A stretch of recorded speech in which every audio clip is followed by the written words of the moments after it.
Oh, I don't know. I don't know. Watergate. Does it have to do with like Atlantis? I don't know. Actually, I don't know.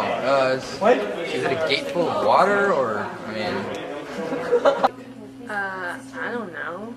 I don't know. I don't know.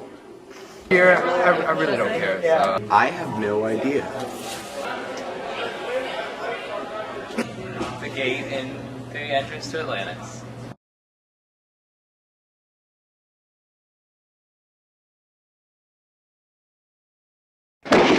There's been a break-in at Democratic headquarters, and they were bugging the place. Woodward, Bernstein, you're both on the story. Now don't f*** it up. Redford. I'm Bob Woodward of the Washington Post. There's something wrong with the world today. I don't know what it is. Something's wrong with our eyes. We're seeing things in a different way, and God knows it ain't his. It sure ain't no surprise. June 19, 1972. Former Attorney General John Mitchell, head of the Nixon re-election campaign, denies any link to the operation. August 1st, 1972. A $25,000 cashier's check apparently earmarked for the Nixon campaign wound up in the bank account of a Watergate burglar, Maurice Sands. September 29, 1972. John Mitchell, while serving as Attorney General, controlled a secret Republican fund used to finance widespread intelligence gathering operations against Democrats. October 10, 1972. FBI agents established that the Watergate break-in stems from a massive campaign of political spying and sabotage conducted on behalf of the Nixon re-election effort. November 7th, 1972. Nixon is re-elected in one of the largest landslides in American political history. January 30th, 1973. Former Nixon aides G. Gordon Liddy and James W. McCord Jr. are convicted of conspiracy, burglary, and wiretapping in the Watergate incident. 5 other men pled guilty, but mysteries remain. April 30th, 1973. Nixon's top White House staffers, H.R. Haldeman and John Ehrlichman, along with the Attorney General, resign over the scandal. White House counsel John Dean is fired. June 3, 1973. John Dean has told Watergate investigators that he discussed the Watergate cover-up with President Nixon at least 35 times. Nixon knew Dean had talked to the prosecutors, but he still hoped to appeal to Dean's loyalty not to reveal any more. On Easter Sunday, Nixon called Dean. Happy Easter! Happy Easter! And he said he'd been out with the family to Easter Sunday or what have you, and he said, I want you to know, John, you're still my counsel. And I thought to myself, BS, you know, I'm about as close to being his counsel now as the man on the moon. And it was just, he just was keeping little feelers out there, and but I made it pretty clear to all the word I was putting back to everybody. I wasn't making any deals. I wasn't interested in any deals.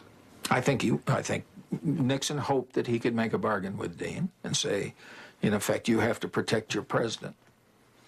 But the much stronger voice that Dean was hearing was the prosecutor saying, boy, I'm going to nail you to the wall unless you give me all the dirt. July 13th, 1973.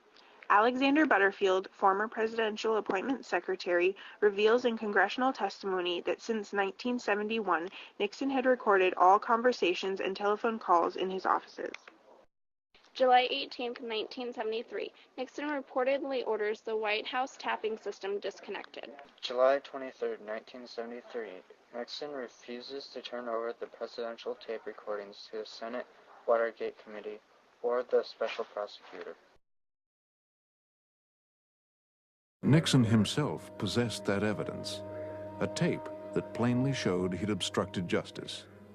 His conversation with H.R. Haldeman on June 23, 1972, when Nixon ordered his aides to divert the FBI.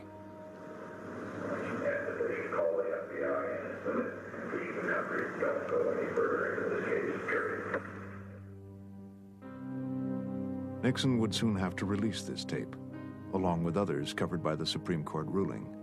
December 7th, 1973. The White House can't explain an 18-and-a-half-minute gap in one of the subpoenaed tapes. Chief of Staff Alexander Haig says one theory is that some sinister force erased the segment. July 24, 1974. The Supreme Court rules unanimously that Nixon must turn over the tape recordings of 64 White House conversations, rejecting the president's claims of executive privilege. On August 8th, Nixon announced he would address the nation. Outside the White House, crowds gathered, watching, waiting.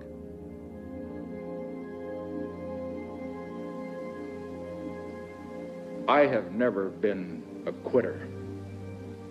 To leave office before my term is completed is abhorrent to every instinct in my body. But as president, I must put the interests of America first.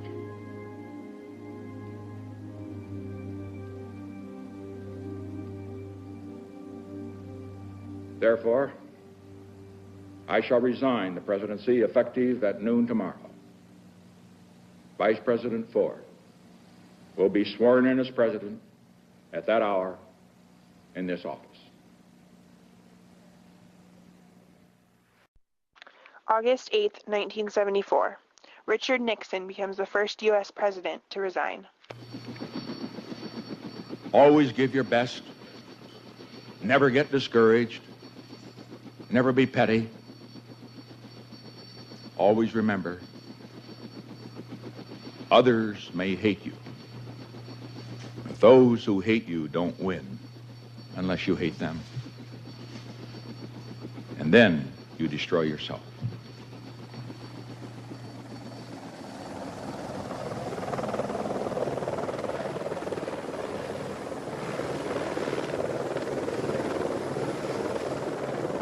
On September 8, 1974, President Gerald Ford granted Richard Nixon a full and absolute pardon. Over 70 others were found guilty of criminal acts and punished. Washington Post, June 1, 2005. Deep Throat, the secret source whose insider guidance was vital to the Washington Post's groundbreaking coverage of the Watergate scandal, was a pillar of the FBI named W. Mark Felt, the Post confirmed yesterday. As the Bureau's second and third-ranking official during a period when the FBI was battling for its independence against the administration of President Richard M. Nixon, Felt had the means and the motive to help uncover the web of internal spies, secret surveillance, dirty tricks, and cover-ups that led to Nixon's unprecedented resignation on August 9, 1974.